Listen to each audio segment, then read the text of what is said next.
Hey, what's going on, YouTube? This your boy Jamarty4 here once again, and I know it's been a long time, but y'all know how we do over here.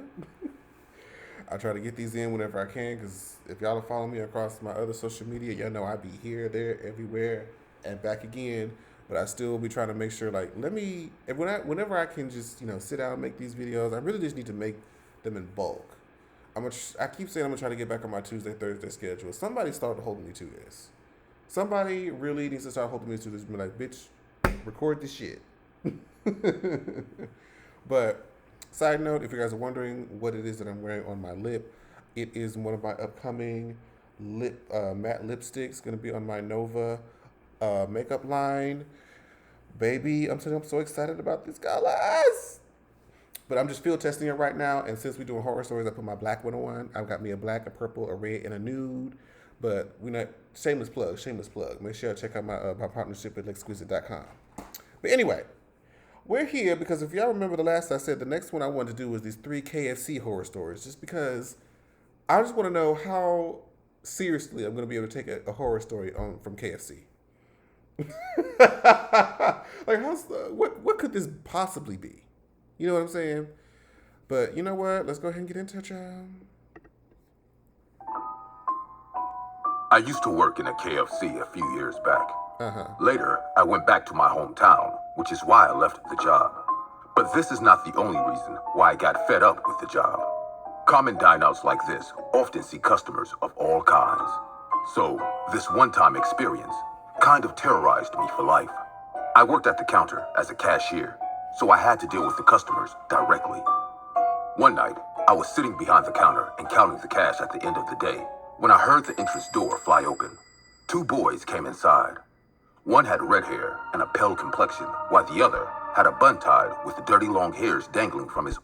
Ew, they look nasty, they dusty. Child. He look like an old dude? Is his hair just dyed that way? Why is his hair gray on the side? ...oily head. They were about 15 or 16 years old. 15, 16, my ass. These bitches look 40. Both of them had a very unclean presence. Their clothes seemed like they hadn't been washed in a long time. I could see dirt in their fingernails.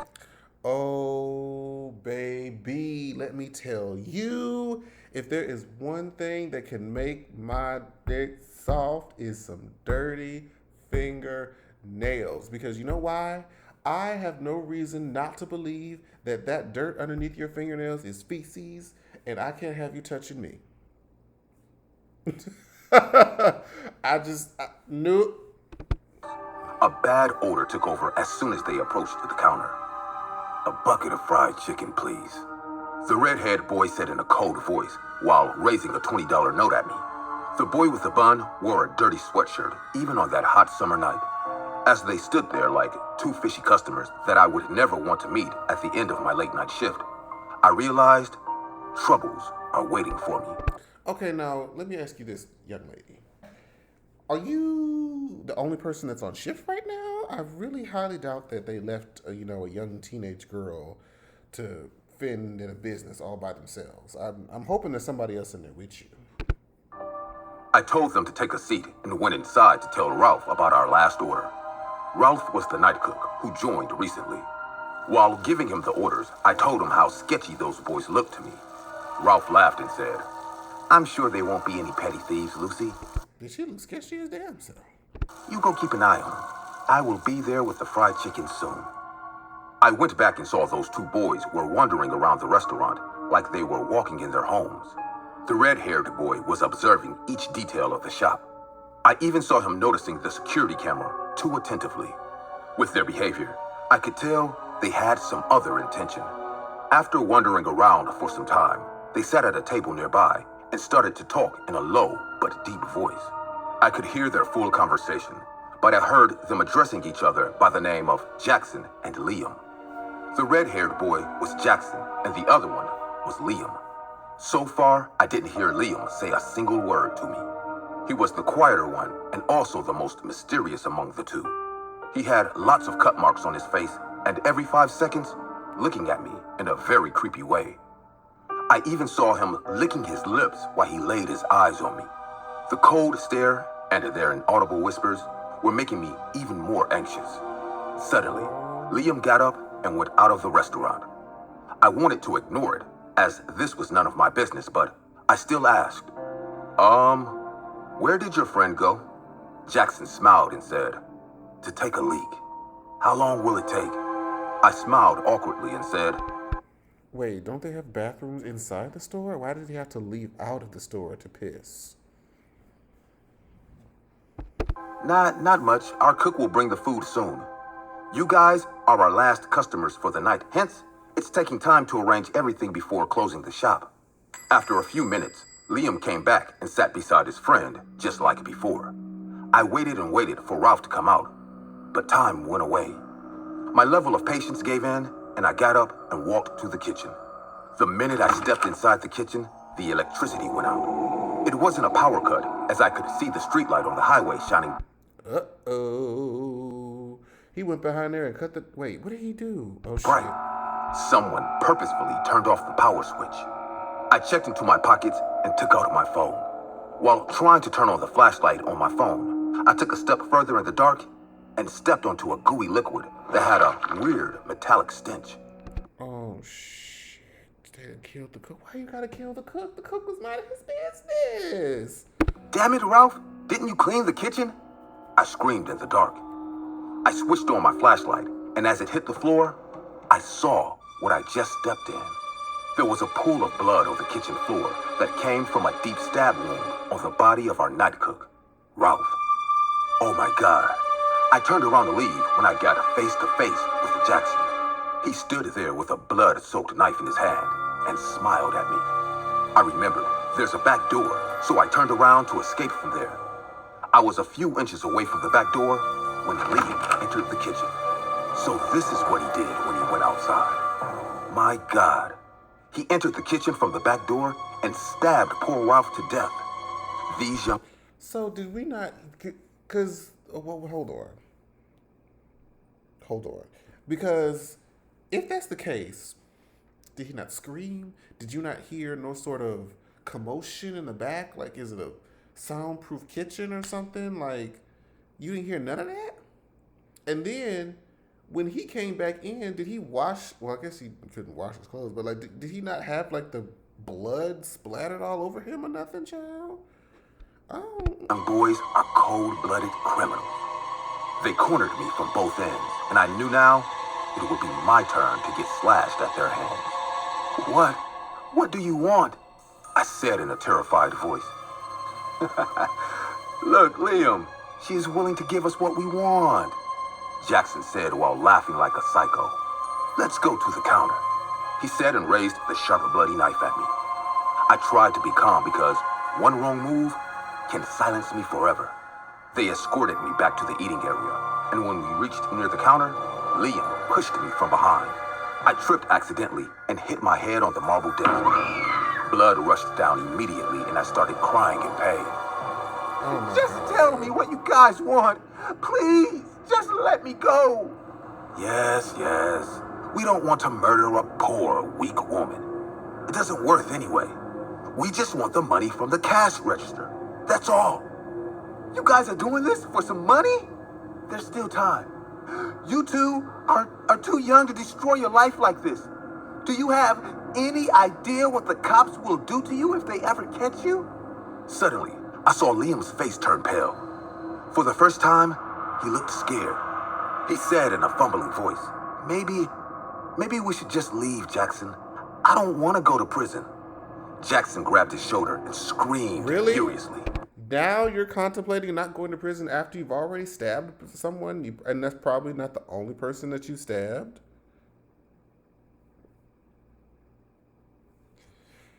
Child. Don't chicken out now. This bitch is just trying to mess with us. We won't get caught. He slapped me hard across my cheek, making my lips bleed, and said, Damn!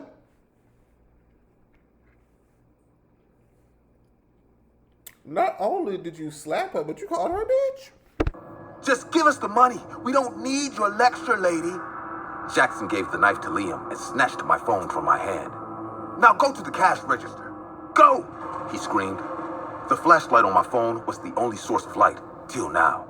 I knew these boys turned off the power so that the security camera fails to record them. But I didn't want them to go so easily. An idea came to my mind. I stopped and said, the cash register is automated. I need to access the computer to open it. I hope you're not trying to be smart with me, lady, because I'll cut your throat and then dump your face inside that hot fryer in the kitchen. I made them understand that is the case when it really wasn't. They whispered to each other for a few more seconds, and Liam went inside the... My thing, why a KFC? KFC ain't even popping like that. Like, do people still be? I mean, people must still be going to KFC. I thought people just kind of went to churches or Popeyes instead. But why a KFC? Why not like? Well, I mean, banks probably have high security, but some other. Why a KFC? the kitchen to turn on the power. As soon as the power came on, Jackson said, "Turn off the security camera. I know you can do that from your computer. Do it now!" I could have easily faked that and let their entire act get recorded by the camera. But I actually did turn it off because my plan was something more sinister. I opened the cash register and loaded the money inside a bag. As Jackson came close to take the bag from me, I grabbed his head and slammed it hard on the desk. The sudden strike hit him so hard that he didn't even get the chance to scream. Period. We love to see a girl that can defend herself. Period. Half of his face got smashed as flesh and blood poured out of his wounds. I took my phone from his hands, but didn't call a 911 yet. Liam walked in from the kitchen and got shot, realizing the tables have turned. He ran towards the exit at full speed, and I was ready for my next move. He was inches away from me as he had to walk past the counter to reach the entrance. That's when I threw chili flakes on his face. I had already taken them from the kitchen when these two dumb boys were hackling me in the dark. He screamed in burning pain and fell on the floor. I ran at him and snatched the knife from his hand. I like her. This bitch resourceful. I stabbed them both to death. I closed the store, cleaned all the mess, and wrapped their bodies in garbage bags. There's an incinerator in the basement to burn the waste.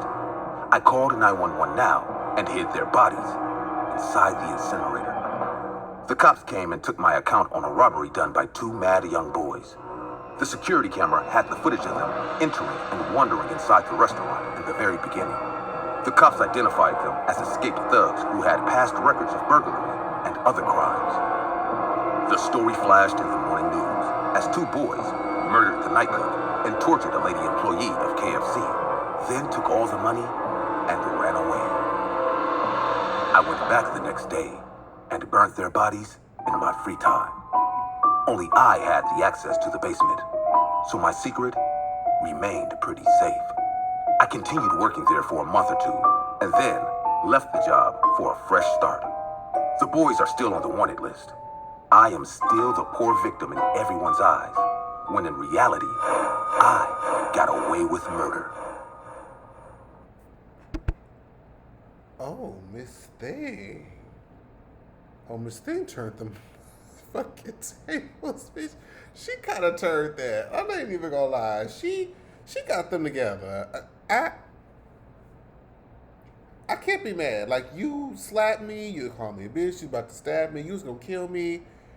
If I get to turn the tables on you. Hey guys, I see many of you commenting on it's free and you can always change your mind later. Okay, let's get into it, y'all. I used to work part-time at a KFC. I was a broke college student and needed a way to make some pocket money. The pay was all right for the hours I worked, but I worked the closing shift, so I was able to take home any leftovers in the shop and save some money on food, too. For all the fuss KFC puts up about their secret 11 herbs and spices, actually, making the chicken takes shockingly little skill. You just batter a bunch of chicken parts in flour and spice mix and dunk it in an oil fryer for a while. If it's undercooked when you take it out, put it back in for a few minutes. If it's overcooked, serve it anyway.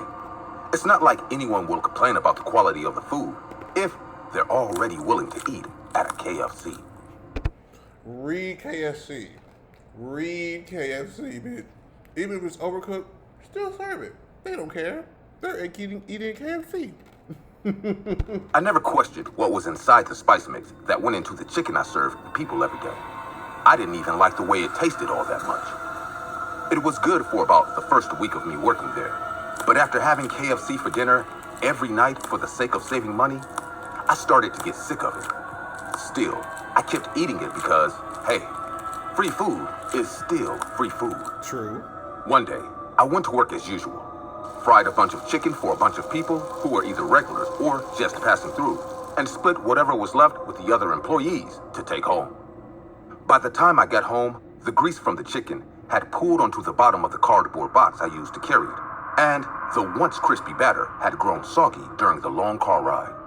I entered my apartment and sat in front of the TV Come on, to eat anime. the KFC chicken I brought back home with me. But I noticed something strange when I took the first bite. Now, I've eaten KFC's fried chicken more times than I care to remember since I started working for them. I knew the taste of KFC like the back of my hand, whether I liked it or not. And this was not what normal KFC chicken tasted like. There was an odd, almost floury sweetness to it that I didn't recognize, and a slightly bitter aftertaste that left my tongue feeling a bit numb. It wasn't bad by any means, just strange.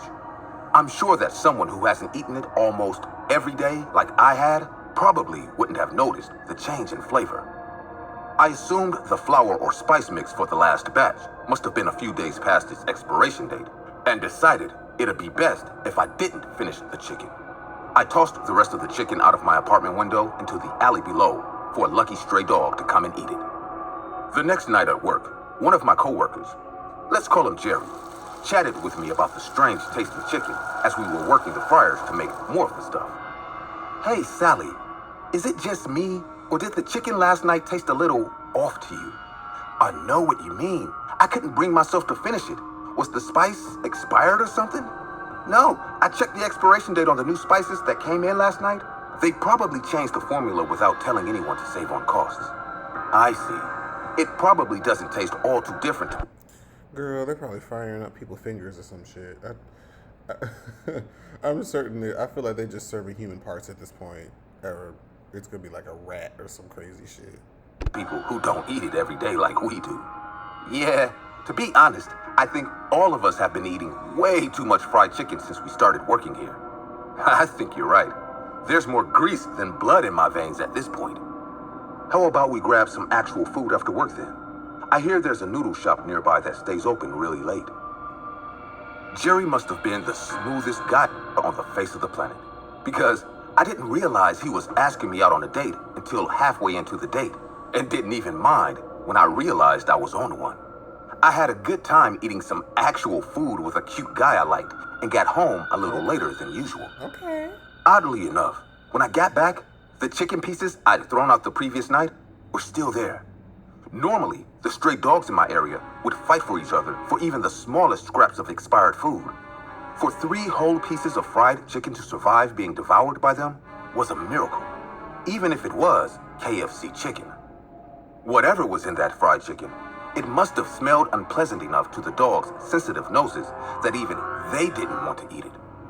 In contrast, the sales back at the KFC skyrocketed over the next few days. So much so that there wouldn't be any chicken left at the end of the day for any of the employees to take home, even if they wanted to. The people who ate at the KFC changed too.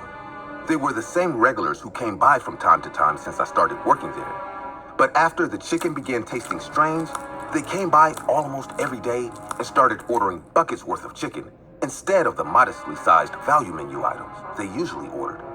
Their appearances changed too. What the fuck? Appearance? Oh, girl. Their faces had become pale and filthy with bloodshot eyes that twitched and darted all over the place as they waited for their food. Red dots dotted their bodies like sore insect bites, which they scratched until their overgrown nails became bloody.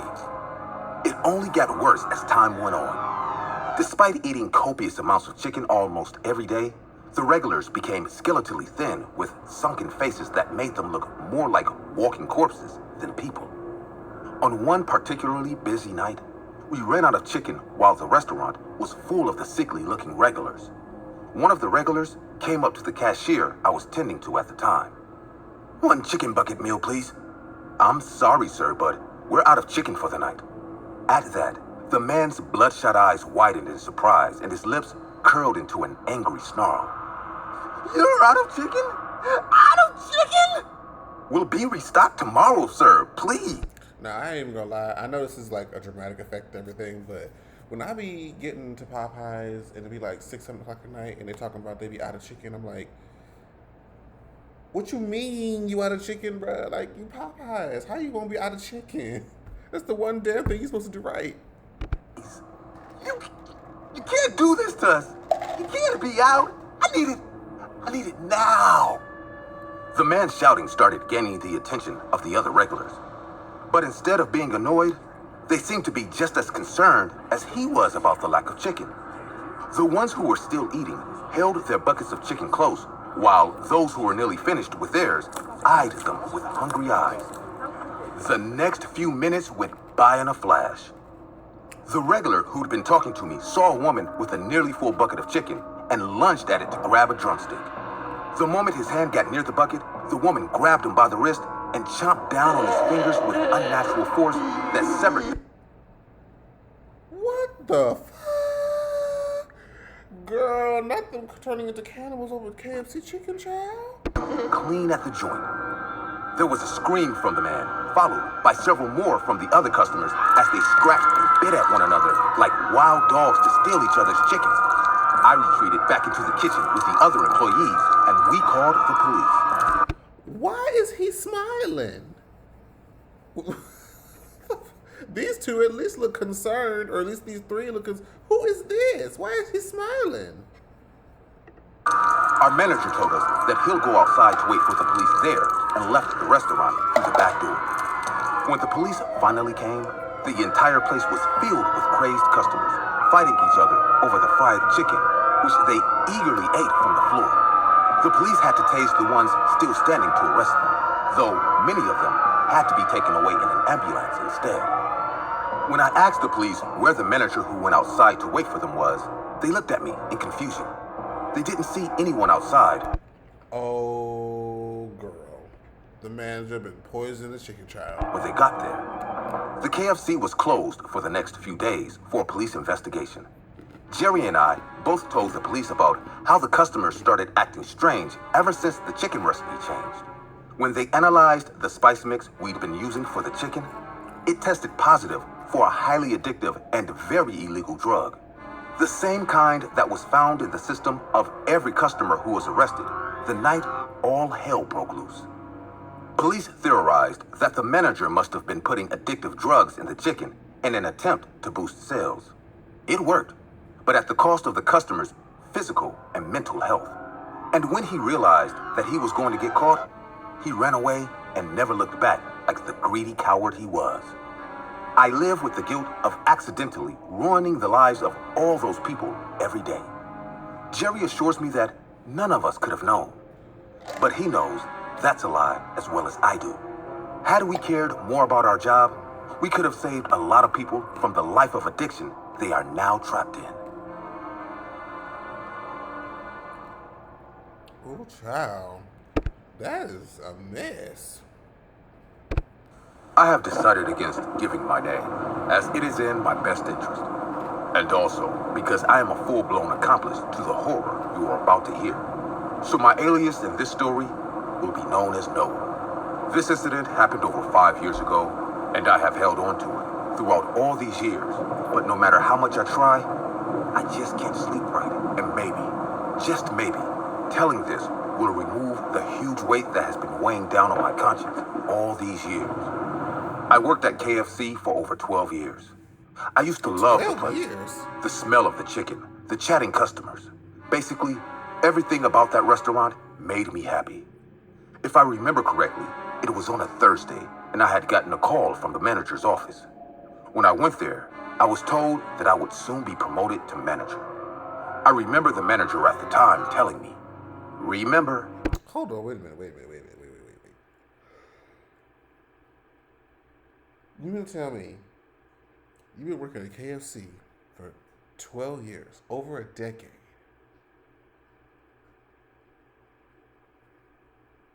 And you haven't been promoted to at least a manager yet? Like, I don't, you should be corporate by now. 10 years? Being manager comes with a lot of new responsibilities, and I hope you will be able to handle it the way I have all these years.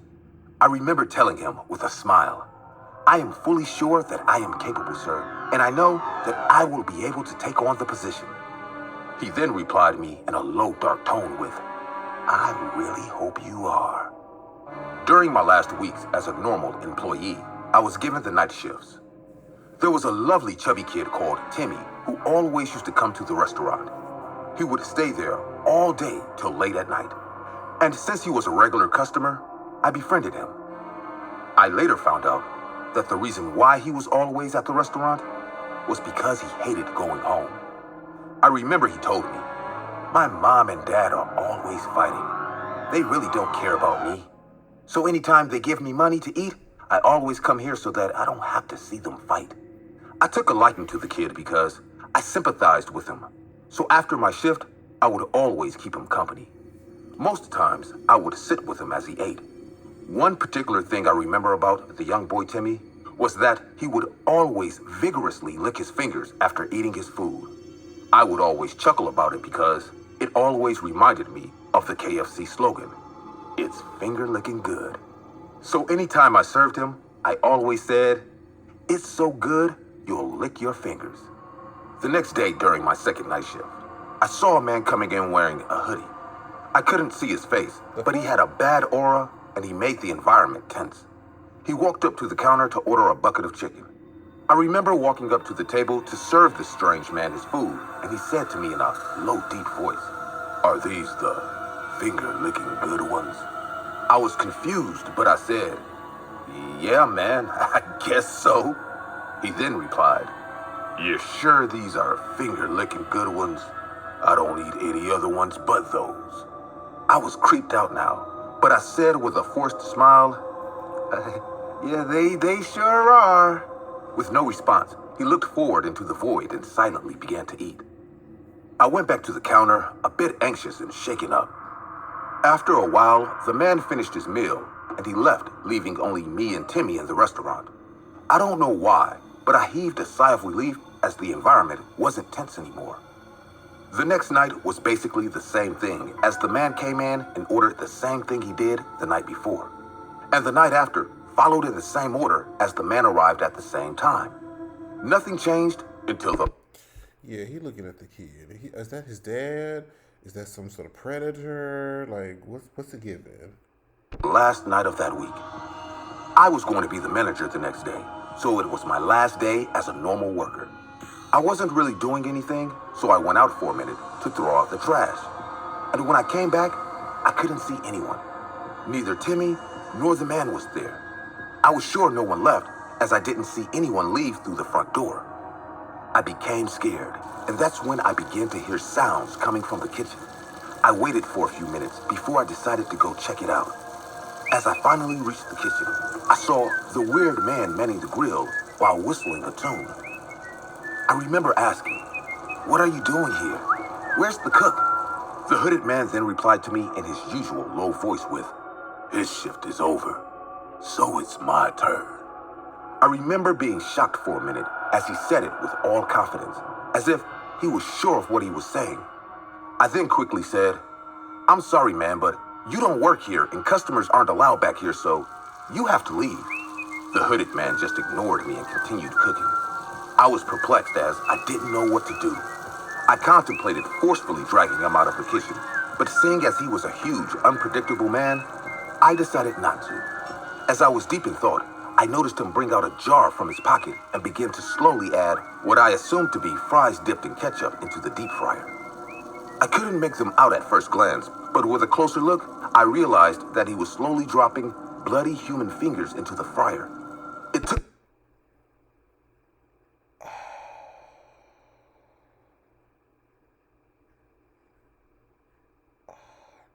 Jesus. Did this man cut off these poor young man's fingers and is putting them into the batter? Lord, take me higher. Took me a moment to process what I was seeing as I slowly began to back away to call the police. And that's when I tripped on something. I quickly looked at what had tripped me, and lying across the floor was young Timmy's corpse. His hands had been mutilated, as all his fingers had been cut off. I began to scream as the sight of the child I had befriended on the floor shook me to my core. Within seconds, my manager immediately rushed in. I didn't know he was still around, and I began to say, "Thank God you're here. Please, Girl, he's in on it, child. get help. This man killed this child." And that's when my manager put his hands to his lips and told me to keep quiet. "Shh. You don't want to alert anyone, now do you, Noah?" he said. He then calmly walked to the hooded man and said, "Mr. Cornelius here is just our night chef." That's when the man removed his hoodie, and I saw his face. He had scarrings all over as he looked like a messed up butcher. He was just doing the needful. I was speechless and confused at the same time, but I remember stuttering out, "Are you feeding our customers human fingers?" That's when my manager replied to me with, "Gosh, no. You see, Noah, the way fine wine adds a divine taste to dishes is the same way seasoned human fingers add to the taste of chicken." I was still frozen in place and confused. He then continued with, "It's simple. To get that finger-licking good taste, we need good seasoned human fingers as it changes the taste entirely. It's like that special spice. Believe me, you won't understand till you've tried a fresh one from the batch." Oh, wait, I don't understand. Because, so basically, you don't even need the finger. You really just need the blood. Because the finger is just skin, bone, and blood, child. So, honey. The cook then offered me a wing to taste. I was still frozen, contemplating whether to scream and run, and that's when my manager said, "These are the new responsibilities that come with being a manager. I was once in your position, Mr. Noah, and I had to choose. And remember, you were the one who said you were ready for it." I don't know why, but there was this sick voice at the back of my head that told me to do it. Maybe it was my selfish human wants, as I really wanted to be the manager. I had subconsciously waited so long for the position, and if keeping one little messed up secret was the price to get what I wanted, so be it. Keeping one So I did it. messed up I secret. remember taking the wing and eating it, and I realized that everything they said was true, as it had a beautiful sweet taste to it, something I hadn't tasted before. I went on to be the manager of that branch for 5 years, and in that time, I ignored all the missing people posters that were popping up, as I knew what had happened to each and every one of them.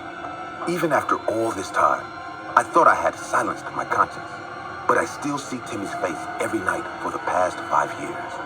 I'm not telling this story for forgiveness, neither am I telling it out of remorse. I'm doing it because I hope telling this story gives me the peace I so desperately need. Oh, child. And you just, girl, you just sold your soul, child. I can't. Oh, well. That was 3 KFC stories. I don't think I really want to bother with KFC for a minute. Not that I really was anyway, but oh, honey, that was a mess. Thank y'all so much for watching. I don't know which one we're gonna do next, but baby, hopefully it won't be as long into the future as this one was, child. But thank y'all so much for watching. Make sure you guys like, comment, and share the video. Follow me across all social media at Jamar84. That's JAMAR84. And I'll see you guys next time. Peace out.